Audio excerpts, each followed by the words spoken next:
Welcome. In this video we're going to go through a simple activity diagram, and here it is.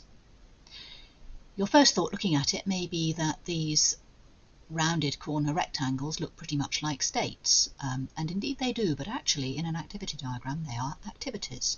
You can kind of think of them as being a representation of the state of being in the process of carrying out an activity. So we are describing here that a certain activity is going to be carried out, and when it's finished we will exit that activity by an appropriate arrow.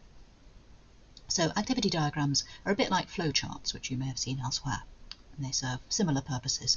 We can use them for describing workflows, for example, or whether that's the behaviour of a particular method or whether it's overall how a business process is carried out. It's more usually used in a fairly informal sense, and so this kind of example that you see here, where we're describing the business process of fixing a problem and doing associated planning, is fairly typical of how activity diagrams are used.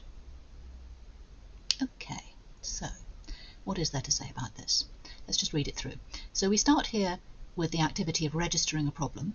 When that has been completed, you should think of this, by the way, of via a kind of token passing semantics. So think of us as having a token in the register problem activity to say that's the activity that's going on at the moment, and at the beginning it's the only activity that's going on. Okay. Now we go through this fork bar. This vertical thick bar here is called a fork bar, and what this does is it forks processing into two, in this case, parallel streams. So in terms of the token, the idea is that one token comes in along that arrow, and then each of the arrows out of the fork bar gets its own token. The token is split. So we get two parallel streams of activities going on here. So let's look at the bottom one first, since it's simpler. Down here what happens is first we fix the problem and then we test the fix, and that's the end of that stream of activities.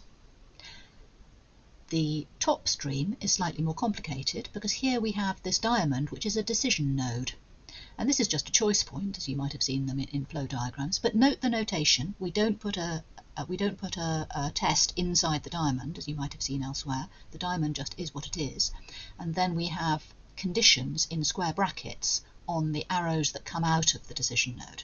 That's how UML does it in activity diagrams. So in this case we're saying if priority equals 1, whatever that means, presumably it means something to the reader of the diagram, then we take the bottom path. We first evaluate impact and then revise the plan. Else, and you'll typically want an else for each decision diamond, we skip those two activities, and so in both cases we come back here to this merge node. Okay, so now think carefully about the difference between a decision node and a fork node. Okay, so for a fork node, the incoming token was split, and so both of the outgoing arrows were taken, each with one token. At a decision node, there is only one token that comes in and there's only one token that goes out, so either we take that transition or we take the top transition. Okay. Either way, we end up with one token that comes through, either through that arrow or through that arrow, and the merge node collects them, and then we get a token that goes down that transition. Okay. Meanwhile, there's also a token that went along the bottom flow there, and so we get a token that comes up here.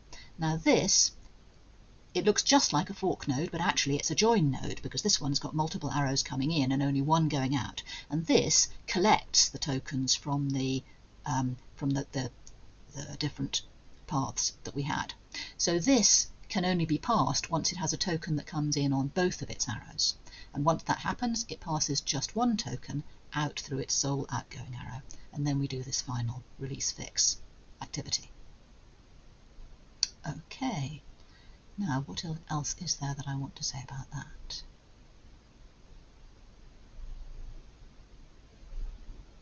I think that will do.